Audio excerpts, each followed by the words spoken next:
Good morning everyone. Today's video we will tackle about the X inactivation in female. But before that, what is the X chromosome?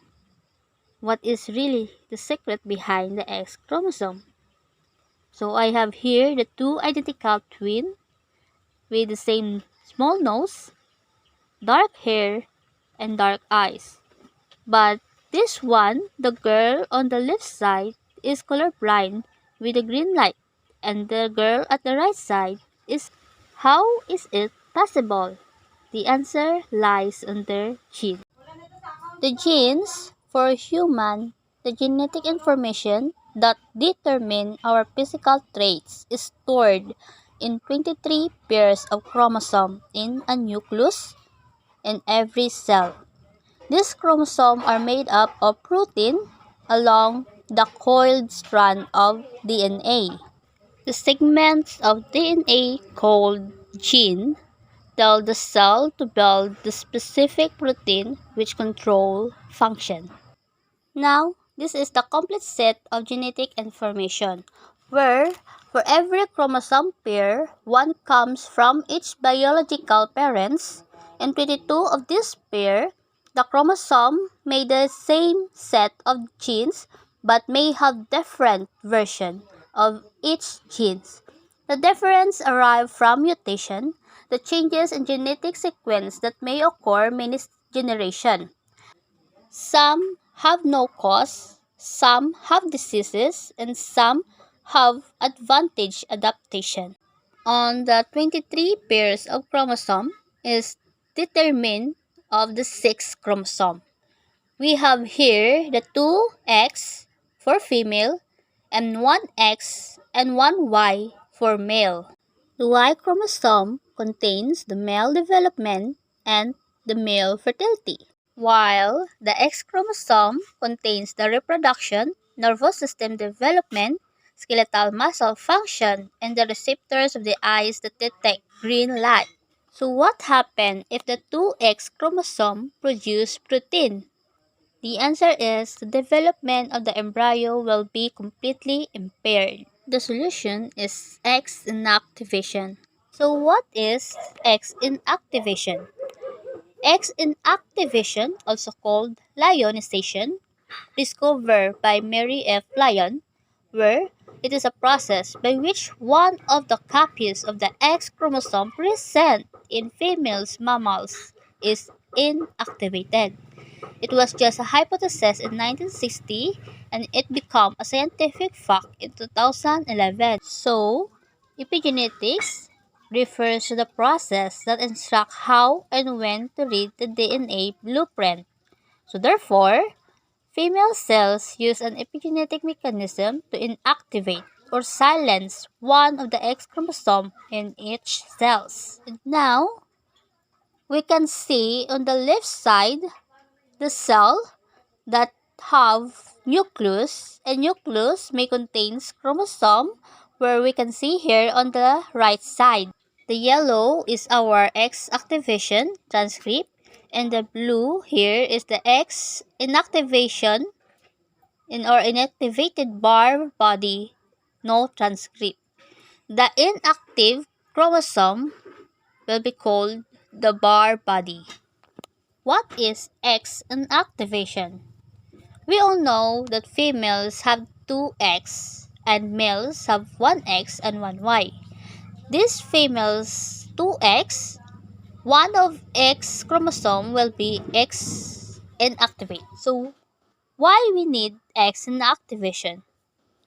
In order to prevent abnormalities. For example, XXX for female, there is no X inactivation. So therefore, the 2X chromosome here is came from the mother and 1X is came from the father. Which chromosome will be X inactivated? The answer is 50-50.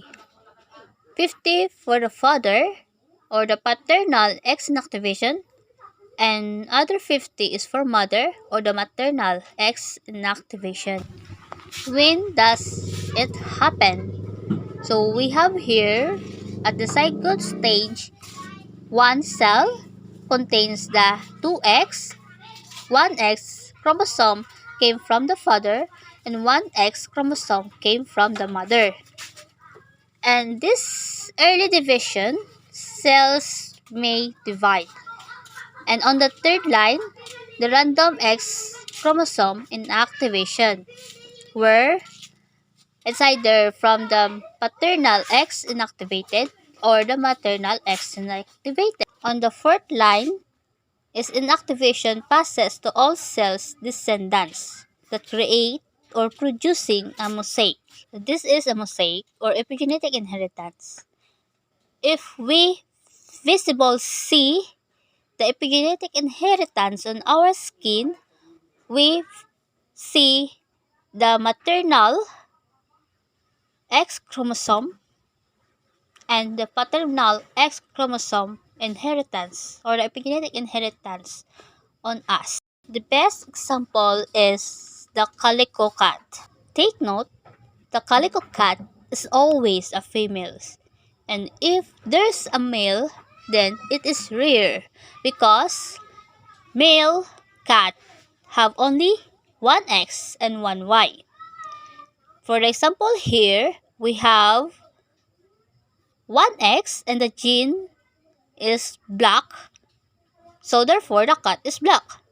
On the right side, one X and the gene is orange, so therefore the cat is color orange. On a female, we have two X chromosome. So on the left side, the female's genes is black, so the cat is black. On the between, the female's gene is orange, so the cat is orange. But on the right side, the acquired genes of the female here is one for black and one for orange. So therefore, the calico cat of females have one black fur and one orange fur because of the X inactivation. Now we will talk about the mechanism of X inactivation. In this position, we called it X inactivation center at the position of XQ13 or the SIC. In this region, at SIC or XIC, have several genes, but the most important genes is the impacted directly in X inactivation is cyst. Now, we all know that the chromosome is double-stranded DNA. So, on one strand, we have cyst. On the other strand is T6. The T6 is the antecedent of the cyst. Cyst plays the principal role while the T6 plays the opposite role and overlap the role of cyst. Then, it is also another region called the XCE or the X control element that play the important role in managing the X inactivation. Now we have here the X chromosome and have a double-stranded DNA, which is the upper side we have cyst and the lower side we have T6 that is transcribed. On the next of cyst, we have the XCE or the X inactive controlling center. Now we have here two X chromosome and both X chromosome express the cyst. And we all know that the early embryonic stage, both X chromosome, that some express the cyst, but transcription of cyst start from the premiere of the P0. So, what you can see here at the P0 is the wave-like, which is that RNA is the non-coding RNA. So, what means of non-coding RNA? It means that it is not translated into a protein. Now, the RNA which is transcribed at the P0 is unstable. We see here above the wavelight is the unstable RNA, and because it does not accumulate. Afterward, there is a factor called blocking factor produced in a cell. This blocking factor produced in a very specific amount which is sufficient to block only one chromosome. The blocking factor blocks cis, and when the cis is blocked, the chromosome cannot be inactivated. On the other X chromosome, the transcription of cis moves the P0 to another premier, the P1 orders of the new P2. Now, when cis is transcribed to P1 or P2, then the RNA is going to stable and it will be accumulate in the cell. We called it stable cis RNA.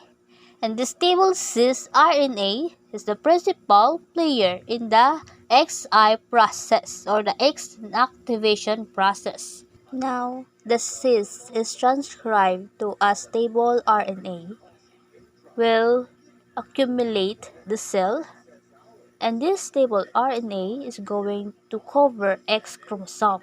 In this case, many modifications happen, and the X chromosome will compacted. So, this is the stable RNA, and this is the X chromosome that is an active chromosome. Now we will learn what is euchromatin and the heterochromatin. So, euchromatin is a structure of a somatic chromosome.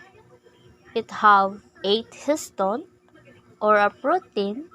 Each 8 histones are compacted together, and DNA is like rolling around the histone, and the linked DNA or the DNA was linked to other group, and this group will called the nucleosome. Nucleosome or bead have 8 histone molecules plus 146 pairs of DNA.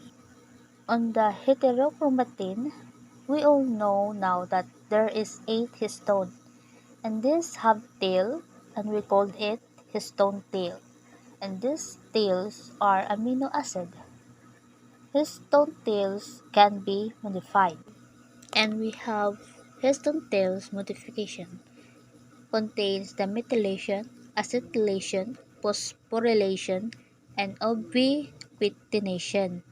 But the most important that we should be learned is the methylation and the acetylation. During the acetylation, the nucleosome structure is relaxed, and histones are separated to each other, and then the DNA is relaxed. This happens in case the DNA wants to copy. This will be facilitate the DNA copying. We all see here that the histone is separate to each other during acetylation and compacted to each other during deacetylation. During methylation, the nucleosome is compacted. This is XI or the X inactivation happen. The histone or DNA is compacted together. So the epigenetic modification happen in X inactivation. When cis is transcribed and we have a stable RNA at the each cell stage, we have H3K4 methylation, where K4 stands for lyson number 4, and K is abbreviation of amino acid lysin.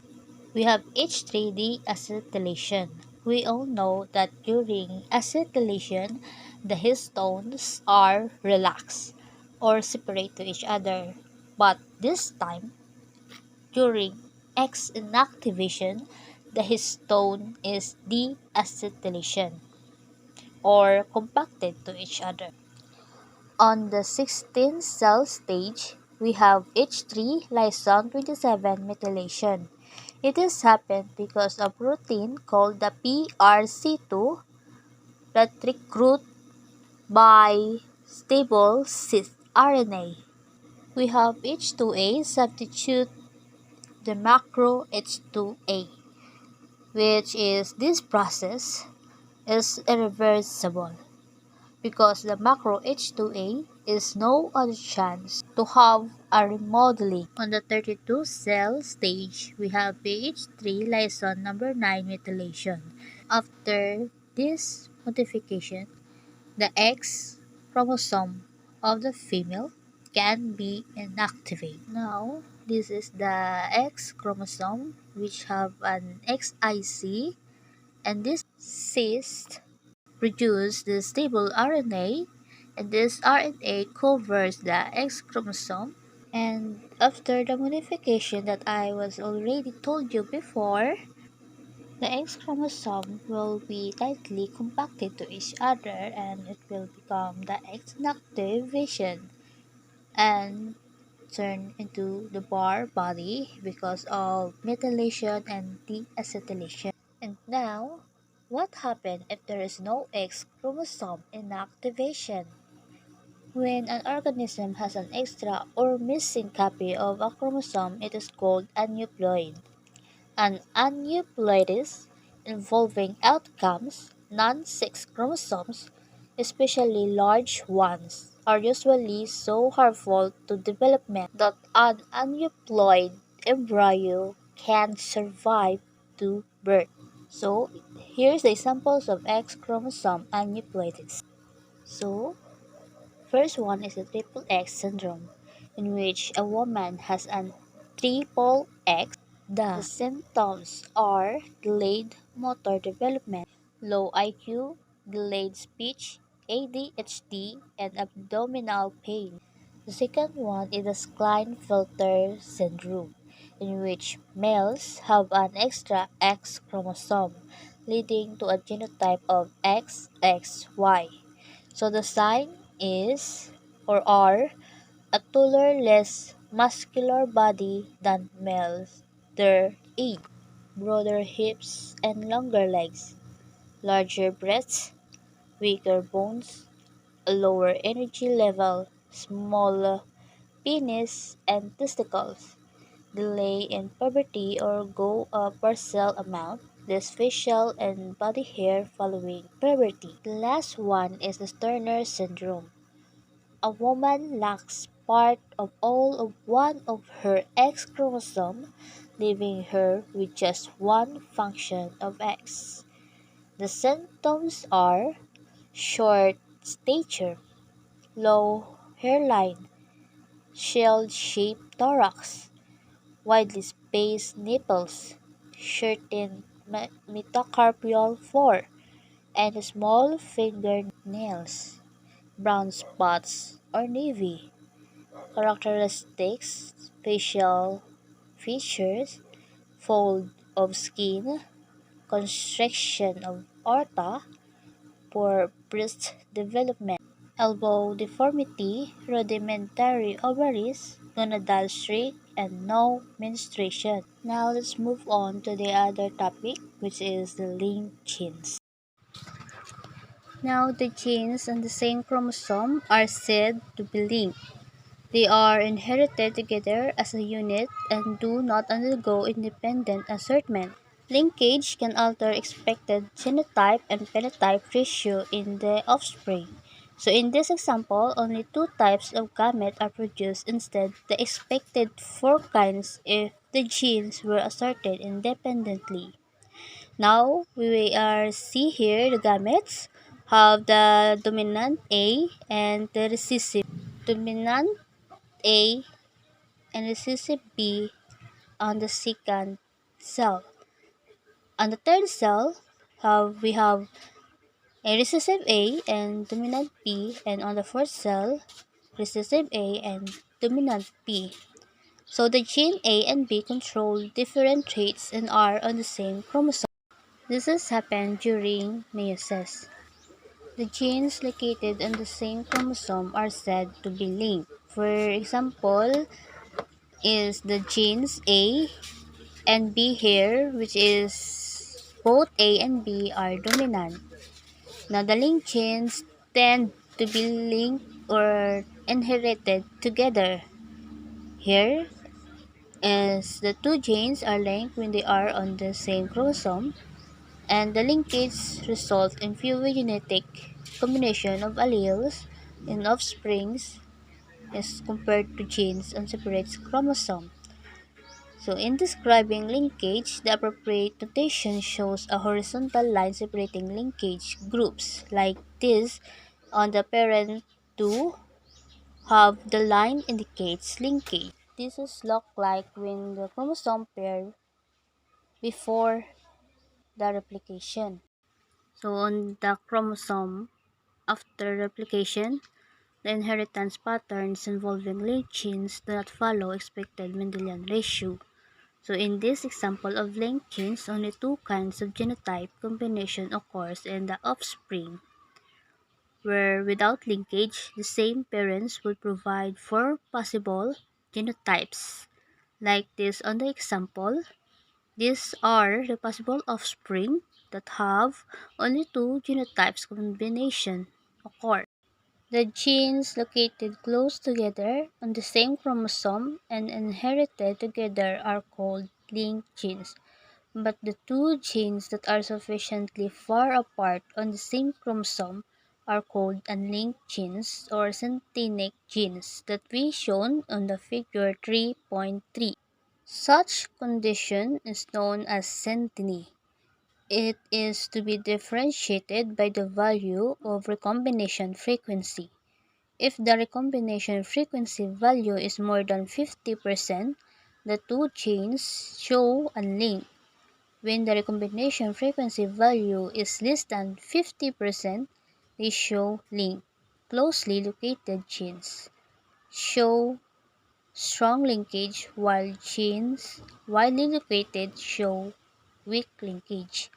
The key points that we should remember is linked genes are when two traits are found on the same chromosome. Linked genes don't inherit like unlinked genes. Linked genes can be mixed by crossing over. The product of crossing over is a recombinant, and you can represent linked genes with specific notation. To have a deep understanding about linked genes, the specific discussion will be presented by the next reporter, which the topic is talk about the gene, recombinant and linkage, and gene mapping. And that's all for today. Thank you.